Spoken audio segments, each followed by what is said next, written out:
잠시 후 9시 30분에 2018 남북 정상회담이 개최되는데요.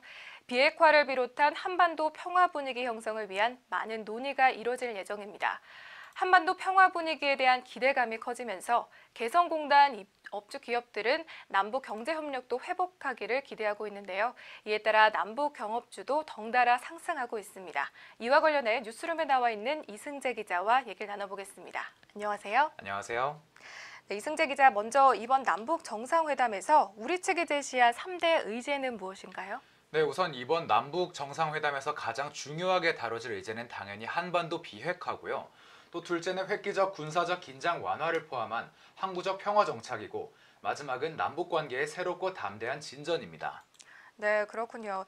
앞에도 의제는 한반도 긴장 완화를 위한 의제로 보이고 또 네. 마지막은 협력 관계 회복을 위한 것으로 보이는데요. 네. 이 개성공단 입주 기업인들이 기대하는 의제는 세 번째 의제겠죠? 네, 아무래도 그럴 수밖에 없습니다. 물론 이번 정상회담에서 가장 중요하게 다뤄질 의제는 아까도 말씀드렸다시피 한반도 비핵화인데다가 경협 문제는 국제사회의 대북 제재와도 맞물려 있기 때문에 좀 더 지켜볼 필요는 있습니다.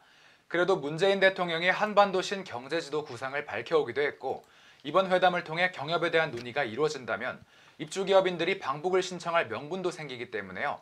개성공단 기업인들 입장에서는 기대할 수밖에 없는 거죠. 네, 그래서일까요? 이번 회담을 앞두고 남북 경제협력 관련주와 건설주가 연일 치솟고 있다고요? 네, 그렇습니다. 이번 회담에서 남북 종전 논의가 이루어질 것이라는 점과 북한 경제 발전에 주력하겠다고 선언한 것 때문에 기대감이 더 커지고 있는 건데요.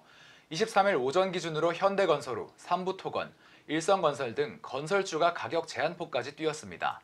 지금은 물론 오르락 내리락 하고는 있지만 지난주에 비하면 모두 10%에서 많으면 40%까지 올랐고요. 앞서 말씀드린 개성공단 입주업체나 대북 송전 관련 업체와 같은 남북 경협주도 같은 이유로 상승세를 지속하고 있습니다. 네, 투자자들의 이번 회담에 대한 기대가 크다는 걸 알 수 있는데요. 네. 그럼 이런 상승세가 어디까지 이어질까요? 네, 전문가들은 이번 회담을 통해 한반도의 지정학적 리스크가 완화되고 이에 따라 경제 협력에 대한 구체적인 성과가 나올 가능성도 배제할 수는 없다는 입장인데요.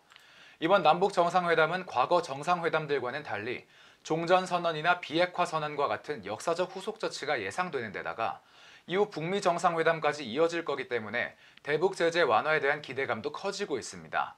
따라서 경협주의 주가 상승세가 과거에 비해 더욱 가파르고 오래 이어질 거라는 전망입니다. 네, 그렇다면 이번 남북 경협주의 상승세를 계속 낙관적으로 봐도 된다는 말씀이신가요? 네, 꼭 그렇지만은 않습니다. 일각에서는 당분간 남북 경협 관련주가 호조를 보일 것은 맞지만 수혜 업종은 아직 분석하기 이르다는 판단도 나오고 있습니다. 따라서 단순하게 남북 경협주기 때문에 투자하는 묻지마식 단기 투자는 주의할 필요가 있다는 분석입니다. 네, 이번 남북 정상회담은 여러 가지 역사적 논의가 이루어질 예정이고 그에 따라 기대되는 부분이 참 많은 회담입니다.